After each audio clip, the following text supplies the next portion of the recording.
एक कहावत है, जब जागा तभी सवेरा। भारत का और बिहार की राजनीति को अगर देखें तो ये बातें अक्सर पूरी तरह से प्रमाणित होती हैं और साथ ही राजनीति को नया दिशा देती हैं। अक्सर आपने देखा होगा कि लोग पाला बदलते हैं, दल बदलते हैं और गठबंधन भी बदलते हैं। ये सब कुछ सत्ता के लिए होता है और सत्ता की सीढ़ी पर इन सब चीज़ों का बड़ा ही महत्व होता है। भोरे भोर के इस एपिसोड में आपका बहुत बहुत अभिनंदन करते हैं, स्वागत करते हैं और साथ ही आपको लेकर के चलते हैं आज उस जगह पर जहां बिहार में राजनीतिक उथल पुथल मची हुई है और कहीं ना कहीं हम जो लगातार बात कर रहे थे उस बात को लेकर के अब उस पर चर्चा भी शुरू हो गई है। इन सारी बातों को लेकर के जैसा कि हमने आपको बताया था कि किस तरह से पूरे घटनाक्रम को और इन पूरी कवायद को एक नए रूप में ढालने की कोशिश की गई थी और बिहार में एक नए समीकरण बनाने का प्रयास चल रहा था। ये समीकरण इस देश की राजनीति में एक नया परिवर्तन लाएगा, इसकी भी संभावनाएं और चर्चाएं शुरू हो गई थी। हमने आपको बताया था कि नीतीश कुमार 2020 में जिस तरह से कहा जा रहा है कि अपने ही गठबंधन के साथियों द्वारा परेशान हुए थे और उनकी सीटें कम हुई थी, उसके बाद से ही नीतीश कुमार इसको कैसे बदला लिया जाए और कैसे इसको पलट करके अगले को जवाब दिया जाए इसका इंतज़ार कर रहे थे। उसकी तैयारियां भी शुरू हो गई थी। हमने आपको खबरों के माध्यम से बताया था कि किस तरह से उन्होंने अपने पुराने साथियों को जुटाना शुरू कर दिया था। सबसे ज़्यादा जो उनके विरोधी हुआ करते थे उन्हें बुलाने में और उनको लाने में ज़रा भी देर नहीं की और हर वो समझौता करने के लिए नीतीश कुमार तैयार हो गए। नीतीश कुमार की राजनीति का ये सबसे कहा जाए तो मजबूत पहलू रहा है कि नीतीश कुमार वक्त के हिसाब से अपने आप को बदलते हैं और ख़ास करके समझौता करने में वो पीछे नहीं हटते हैं। चाहे वो भारतीय जनता पार्टी के साथ समझौता करना हो, जब वो लालू प्रसाद से नाराज़ चल रहे थे, और जब भारतीय जनता पार्टी से नाराज़ हुए तो लालू के साथ आने में भी उन्हें ज़रा भी गुरेज नहीं हुआ। ये सारी चीज़ें आपने देखी है और बिहार की राजनीति में खास करके नीतीश कुमार का कद लालू प्रसाद के समकक्ष है, इससे आप इनकार नहीं कर सकते हैं। अब बिहार की राजनीति में कहीं ना कहीं लालू सक्रिय राजनीति से अलग हैं, लेकिन उनके राजनीतिक कद को अभी भी कम नहीं आंका जा सकता है। लालू प्रसाद आज भी अगर कोई बात कह दें, जीत हार अलग है, लेकिन जनता के बीच में उनका एक क्रेज जो है वो अभी भी बरकरार है। खास करके कहा जाए तो उनके वोटर उनको भगवान की तरफ पूजते हैं। इन सारी बातों को लेकर के नीतीश कुमार को ये बात पता है कि अगर लालू प्रसाद उनके साथ खड़ा हो जाए तो वो किसी भी जंग को जीत सकते हैं। इन बातों को लेकर के जहां एक तरफ आनाकानी दिखावे के रूप में हो रही है, वहीं भीतर भीतर बहुत बड़ी तैयारियां चल रही हैं। जातीय जनगणना अचानक से सामने ले आना, और ये संकेत आपको पहले भी मिला होगा। अगर उदाहरण के तौर पर देखें कि नीतीश कुमार बार बार हम ये कहते हैं कि नीतीश कुमार पाला बदल सकते हैं, सरकार गिर सकती है, नई सरकार बन सकती है, नया गठबंधन बन सकता है, तो आपको होता होगा कि रोज़ तो यही बातें होती हैं। लेकिन इस बातों को अगर देखें और इतिहास के पन्नों को पलट करके अगर देखा जाए तो कहीं ना कहीं इसके संकेत नीतीश कुमार शुरू से ही देते आए हैं। आपको याद होगा कि महागठबंधन में रहते हुए नीतीश कुमार ने कहीं ना कहीं नरेंद्र मोदी और केंद्र सरकार के, भारतीय जनता पार्टी के कह लीजिए कि नोटबंदी सहित अन्य कई ऐसे मुद्दे हैं जिसको लेकर के उन्होंने समर्थन किया था। अब ये संकेत काफ़ी थे कि नीतीश कुमार फिर से एक बार भारतीय जनता पार्टी और एनडीए के करीब जा रहे हैं, और ऐसा हो भी गया। मात्र 20 महीने में नीतीश कुमार वापस एनडीए में चले गए और महागठबंधन मुंह ताकता रह गया। लालू प्रसाद, जिन्होंने 2013 में नीतीश कुमार को दोनों हाथों से लपक कर स्वागत किया था अपने साथ आने के लिए, वहीं 2015 में चुनाव लड़े और नीतीश कुमार को आगे की सीट पर रख करके मुख्यमंत्री की कुर्सी पर बैठाने के लिए उन्होंने बड़ा संघर्ष किया और बड़ा त्याग किया।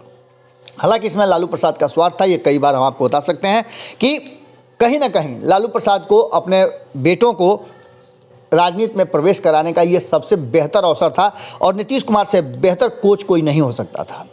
नीतीश कुमार के साथ अपने दोनों बेटों को उन्होंने राजनीति में प्रवेश करा दिया।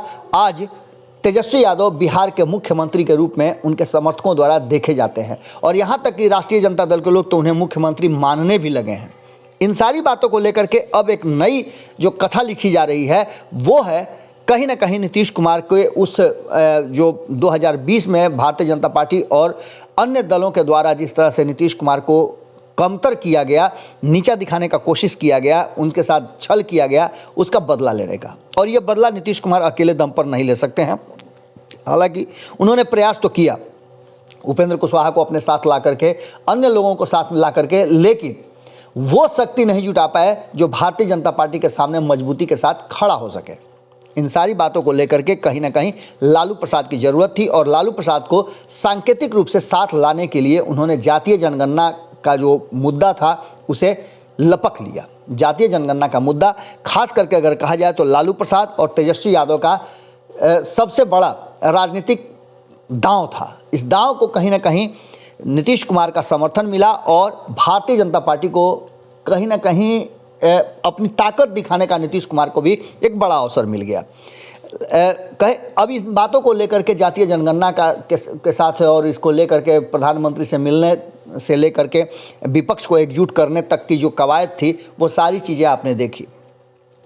लास्ट में जब ये बात भारतीय जनता पार्टी को समझ में आ गई तो भारतीय जनता पार्टी ने कहीं ना कहीं इन बातों को लेकर के निरस्त कर दिया कि जातीय जनगणना कराना संभव नहीं है और इसके हलफनामे जो हैं कोर्ट में भी दे दिए गए और सदन में भी इन बातों को लेकर के स्पष्ट कर दिया गया कि जिनको जातीय जनगणना कराना है अपने राज्य में कराएं, लेकिन केंद्र सरकार जातीय जनगणना नहीं कराएगी।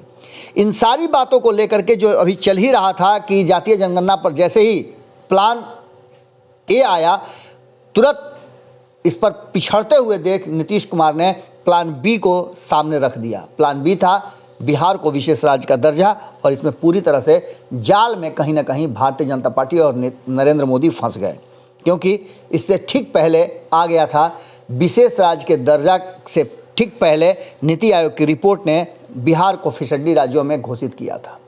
अब ऐसी स्थिति में नीतीश कुमार के पास एक बड़ा हथियार मिल गया और इसका समर्थन लालू प्रसाद ने कर दिया।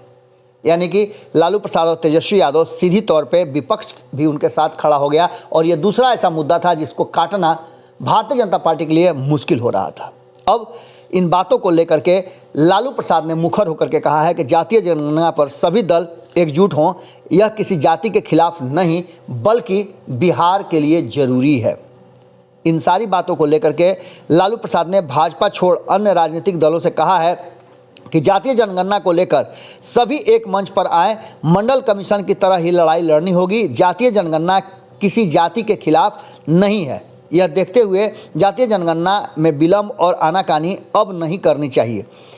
इन सारी बातों को लेकर के उन्होंने कहा है कि दिल्ली में बातचीत में उन्होंने स्पष्ट तरीके से इस बात को कहा है कि सभी पार्टियां इकट्ठा हों और आंदोलन करने के लिए तैयार हो जाए। भाजपा सरकार जातीय जनगणना नहीं करा रही है, ऐसे में वैसे सभी राजनीतिक दल जो जातीय जनगणना के पक्ष में हैं उनको एक लंबी लड़ाई के लिए तैयार होना चाहिए। इस बात को आप बेहतर समझ रहे होंगे कि एक तरफ नीतीश कुमार इसी रास्ते पर आगे बढ़ रहे हैं और दूसरी तरफ लालू प्रसाद इसी रास्ते पर आगे बढ़ रहे हैं।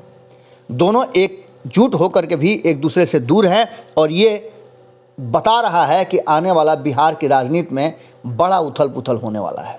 कहीं ना कहीं आपने देखा होगा कि जिस तरह से दोनों एक साथ न होते हुए भी एक दूसरे का समर्थन कर रहे हैं और बयानों में भी आपने देखा होगा कि बहुत परिवर्तन आ गया है। इन सब बातों को लेकर के जहां एक तरफ नीतीश कुमार लगातार अपने पुराने ढर्रे पर लौटने का कोशिश कर रहे हैं, वहीं लालू प्रसाद को भी समझ में आ गई है कि जब तक नीतीश कुमार बिहार की कुर्सी खाली नहीं करेंगे तब तक उनके पुत्र या उनकी पार्टी के लिए स्थापित होना मुश्किल ही होगा। इन सारी बातों को लेकर के अब तैयारियां शुरू हो चुकी हैं और इन तैयारियों का ही नतीजा है नीतीश कुमार का आम जनता के बीच में जाना और जीविका दीदियों जो उनके मूल वोटर हैं, महिलाएं, उन पर अपना फोकस करना, उनका मन मिजाज जांचना और उनके मन मिजाज को जांच करके आगे की रणनीति बनाना। जहां एक तरफ भारतीय जनता पार्टी इन सारी चीज़ों को समझ करके वो भी अपनी तैयारियां कर रही हैं, वहीं आपको बता दें कि कहीं ना कहीं जो प्लान जी था, आपको हम बार बार बता रहे हैं कि प्लान गठबंधन जो है, नए गठबंधन का जो तैयारी है वो पूरे तरह से फाइनल स्टेज में है और इसमें प्रशांत किशोर की भूमिका भी तय की जा रही है। प्रशांत किशोर ने भी ये स्पष्ट कर दिया है कि वो चाहते हैं कि एक बार फिर से वो नीतीश कुमार के साथ अगली पारी शुरुआत करें।